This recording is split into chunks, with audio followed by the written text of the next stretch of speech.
نحمده ونصلي ونسلم على رسوله الكريم اما بعد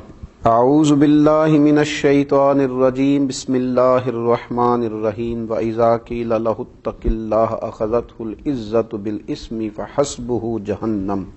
ولبئس المهاد صدق الله العظيم الصلاة والسلام عليك يا سيدي یا رسول اللہ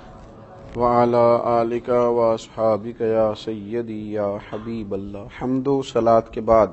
انسان کے پاس جو روحانی بیماریاں ہوتی ہیں جو اس کے دل کو مریض بنا دیتی ہیں، باطن کو مردہ کر دیتی ہیں،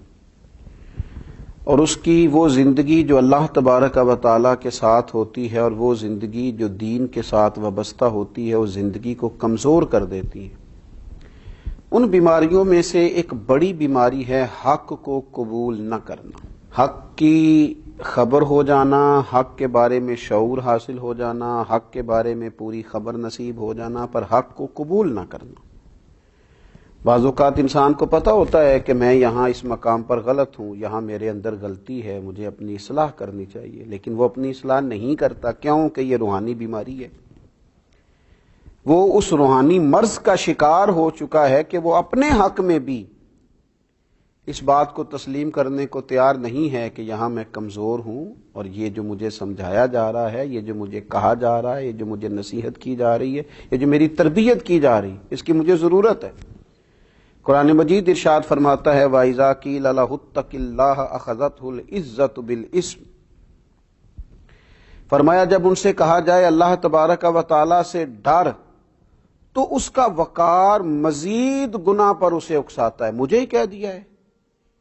وہ اپنی عزت کو پکڑ لیتا ہے کہ میری عزت پر ہاتھ ڈالا ہے، مجھے کہا ہے اللہ سے ڈر۔ رب فرماتا ہے فحسبہ جہنم، ایسے شخص کے لیے جہنم کافی ہے، وَلَبِئْسَ الْمِہَادُ، اور وہ بہت برا ٹھکانہ ہے۔ اسے کہا جا رہا ہے اللہ سے ڈر، اور اس کی یہ حالت ہو گئی ہے کہ اس کا وقار اسے، اس کی عزت اسے مزید گناہ پر اکساتی ہے کہ اچھا مجھے کہا ہے تو اب میں اور کروں گا۔ قبولیت حق کے معاملے میں جو انسانی رویے ہیں، ایک رویہ تو ان لوگوں کا ہے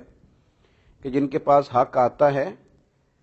انہیں سمجھ آ جاتی ہے کہ میں یہ بات درست ہے، مجھے اسے قبول کر لینی چاہیے، لیکن وہ اپنی ناحق بات کو حق بنانا شروع کر دیتے، حق کے مقابلے میں کھڑا ہونا شروع ہو جاتے، وہ حق کے مقابلے میں دلائل دینے شروع کر دیتے ہیں، وہ نئی سے نئی داستان سرائی کرتے ہیں، نئی سے نئی باتوں کا نیا سے نیا مطلب نکالتے، حق کو قبول کرنے کو تیار نہیں ہوتے۔ آپ دیکھیے اہل یہود کا یہ طریقہ رہا۔ قرآن مجید کہتا ہے محبوب یعرفونہ کما یعرفون ابناءہم، یہ تو آپ کو اس طرح جانتے ہیں یہود کے علماء جس طرح انسان اپنے بیٹے کو جانتا ہے، لیکن کیا کرتے ہیں؟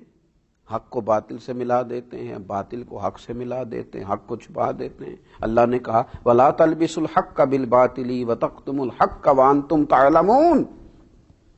حق کو باطل سے نہ ملاؤ اور حق کو نہ چھپاؤ، اور اے اہل یہود، اے یہود کے علماء، تم جانتے ہو میرے رسول صلی اللہ تعالی علیہ وسلم حق لے کے تشریف لائے، لیکن لوگ حق کی پوری معرفت ہونے کے باوجود انہوں نے حق کو جھٹلایا معاذ اللہ۔ اور ایک دوسرا طبقہ ہوتا ہے جو حق کو مان تو جاتا ہے کہ یہ حق ہے، انہیں سمجھ آ جاتی ہے، لیکن وہ کہتے ہیں ابھی ٹائم نہیں ہے، ابھی حالات نہیں ہیں، ابھی میں کیسے ساتھ چلوں گا، اور اگر چلوں گا تو پھر کیا بنے گا۔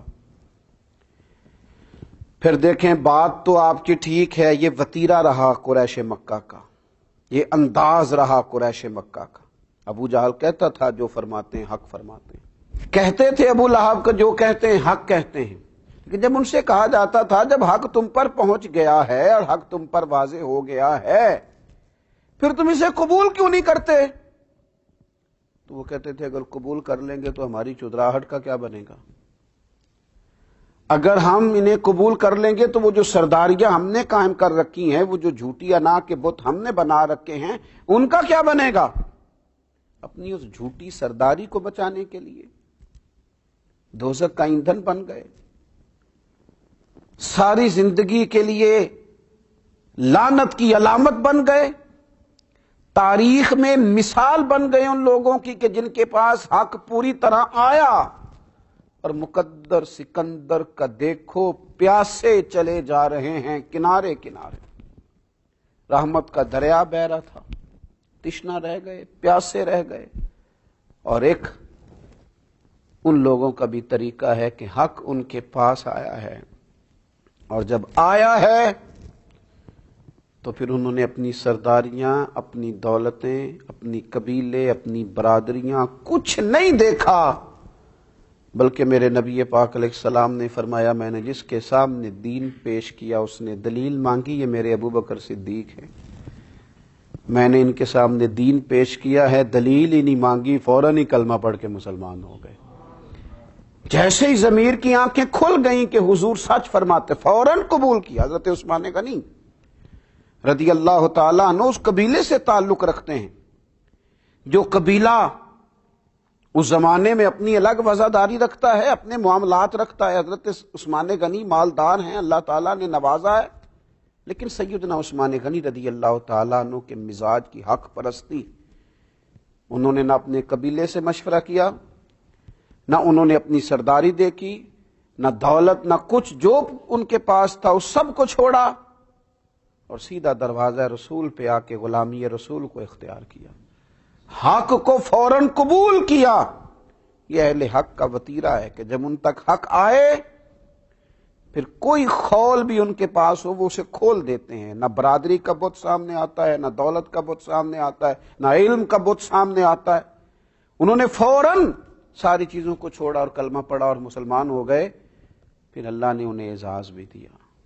پھر میرے محبوب پاک نے اپنی 2 شہزادیوں کا نکاح یکے بعد دیگرے ان کے ساتھ کیا۔ پھر نور کی سرکار سے پایا دوشالہ نور کا، ہو مبارک تم کو ذوالنورین جوڑا نور کا۔ دیکھیے نا، حضرت عبداللہ ابن سلام رضی اللہ تعالیٰ عنہ یہودیوں کے بڑے عالم ہیں، شاگرد رکھتے ہیں، حلقہ احباب رکھتے ہیں، لیکن جب وہ نبی پاک صلی اللہ تعالیٰ علیہ وسلم کی زیارت کے لیے آتے ہیں، چہرہ نور دیکھتے ہیں، چند کلمات سنتے ہیں، حق ان پر واضح ہو جاتا ہے، تو پھر انہوں نے سارا کچھ چھوڑا ہے اور رسول پاک کا کلمہ پڑھا ہے۔ اپنی زندگی جھوٹی تسلیوں میں نہ گزاریں، حق کو قبول نہ کرنا یہ روحانی مرض ہے۔ حق پرست بنیں، گروہ پرست نہ بنیں۔ اپنی زندگی کے اندر حق جب مل جائے، جب سمجھ آ جائے کہ فلاں چیز ٹھیک ہے، پھر اسے قبول کریں۔ اگر ہم غلطی پہ ہوں، ہمارے اندر کوئی کمزوری بھی ہو، کوئی کوتاہی بھی ہو، تو پھر بھی قبول حق کا رویہ اور قبول حق کا مزاج پیدا کریں۔ حضرت عمر فاروق رضی اللہ تعالیٰ عنہ ایک مسئلہ بیان کرتے ہیں، ایک خاتون اٹھ جاتی ہے، وہ کہتی ہے جناب عمر سے کہ آپ نے یہ مسئلہ اس طرح بیان کیا ہے، قرآن پاک نے تو ہمیں اس طرح کر کے اس کی اجازت دی ہے، تو دیکھیے نا حضرت فاروق کا حوصلہ، دیکھیے نا حق قبول کرنے کا حوصلہ۔ وہ سیدنا فاروق اعظم جن کی زبان پر اللہ نے حق جاری کیا ہے، دیکھیے ہماری تعلیم کے لیے صحابہ کرام کیسے کیسے انمول موتی جاری کرتے ہیں۔ جب اس خاتون نے کہا حضرت عمر سے کہ آپ یہ فرما رہے ہیں، کتاب و سنت تو یہ درس دیتی ہے، تو جناب عمر کا حق قبول کرنے کا حوصلہ، اتنا بڑا آدمی، اتنا بڑا آدمی کہ شیطان جس کو دیکھ کے رستہ بدل جائے، رسول پاک علیہ السلام جس سے پیار کرے، امت جس کا نام لے لے کے جیے، وہ عمر حق قبول کرتے ہیں تو اعلان کس طرح کرتے ہیں؟ فرماتے ہیں لوگوں سنو، ایک عورت نے ٹھیک کہا ہے اور ایک مرد نے خطا کی، اس مسئلے میں یہ خاتون حق پہ ہے، میں اس حق کو قبول کرتا ہوں، اپنی رائے سے رجوع کرتا ہوں۔ اللہ کرے یہ نصیب ہو جائے، اللہ کرے اس کی توفیق حاصل ہو جائے، اللہ کرے یہ چلن ہمارے درمیان عام ہو جائے۔ تو جب حق ملے اسے قبول نہ کرنا یہ روحانی مرض ہے، اور حق ملے تو اسے قبول کر لینا یہ خدا کا فضل ہے، یہ اس کی رحمت ہے۔ اللہ قبولیت حق کا جذبہ نصیب فرمائے۔ وما علینا الا البلاغ۔